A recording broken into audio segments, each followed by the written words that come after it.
இந்த வாக்காளர் சிறப்பு திருத்த பணிகள் ஆரம்பிக்கப்பட்டு நடந்து கொண்டிருக்கிறது.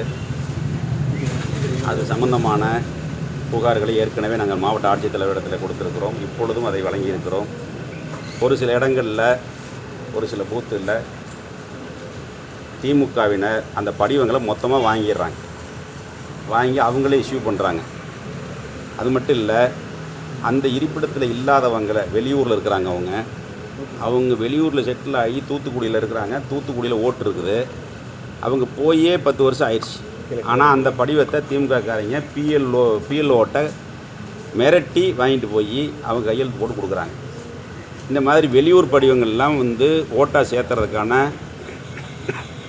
நிகழ்வு நடந்துக்கிட்டு இருக்குது. அது சம்மந்தமாக கம்ப்ளைண்ட் பண்ணியிருக்கிறோம். அது மட்டும் இல்லாமல் இன்னும் பிஎல்ஓ நிறைய பேர்த்துக்கு இன்னும் முழுசாக இந்த வாக்காளர் சிறப்பு திருத்தம் சம்பந்தமான விளக்கம் தெரியல. ஒரு சில பிஎல்ஓ அந்த முகவரியில் வசிக்கலை அப்படின்னா அந்த படிவம் கொடுக்க மறுக்கிறாங்க. ஒரு சில பிஎல்ஓ யாரு கேட்டாலும் கொடுக்குறாங்க. இன்னொரு பிஎல்ஓ சிங்கிள் படிவம் கொடுக்குறாங்க. ஒரு படிவத்தை மட்டும் கொடுத்துட்டு ஒரு படிவத்தை கையில் வச்சுருக்கிறாங்க. இந்த மாதிரியான குளறுபடிகள்லாம் இருக்குது. அது சம்மந்தமாக மாவட்ட ஆட்சித்தலைவர்கிட்ட கொடுத்துருக்குறோம். ஆமுனி பேருந்து கிட்டத்தட்ட 4-5 நாளாக அந்த மாதிரி இஷ்யூ இருக்குது. இது அந்த அரசாங்கம் டிபார்ட்மெண்ட் அமைச்சர் அதனை இது வரைக்கும் சரியாக கண்டுக்காமல் அந்தந்த பார்டர்லேயே இறக்கி விட்றாங்க. கேரளா போகிற வண்டியெல்லாம் கேரளா நம்ம தமிழ்நாடு செக் போஸ்ட்லேயே இறக்கி விட்றாங்க. இந்த மாதிரியான ப்ராப்ளங்கள் இருக்குது. இதில் என்ன பிரச்சனைனா, ஆல் இண்டியா பர்மிட்னு சொல்லி அவங்க வருஷத்துக்கு 90,000 பணம் கட்டுறாங்க ஆம்னி பஸ் ஓனர்ஸ். இதுக்கப்புறம் ஸ்டேட் பர்மிட்டு 3 மாதத்துக்கு ஒருக்க ஷீட்டுக்கு 3,000 ரூபாயும் பர்த்துக்கு 4,000 பணம் கட்டுறாங்க.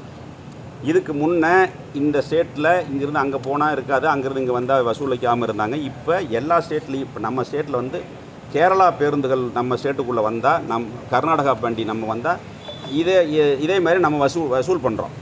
சீட்டுக்கு எவ்வளோன்னு நம்ம வண்டி அங்கே அதனால அவங்களும் வசூல் பண்ண ஆரம்பிச்சிட்டாங்க. கேரளாக்குள்ளே போனாலோ அல்லது கர்நாடகாவுக்குள்ளே போனாலோ. அப்போ ஆம்னி பஸ் ஓனர்ஸ் என்ன சொல்கிறாங்கன்னா, 2 ஸ்டேட்லேயும் இந்த டேக்ஸை கட்டி எங்களால் ஓட்ட முடியாதுன்னு சொல்லி இப்போ அவங்க ஸ்ட்ரைக் பண்ணுறாங்க. தமிழ்நாடுனா தமிழ்நாட்டு வண்டி தமிழ்நாட்டுக்குள்ளே மட்டும் ஓடுது. அதனால் பயணிகள் மிகப்பெரிய பாதிப்படைகிறாங்க.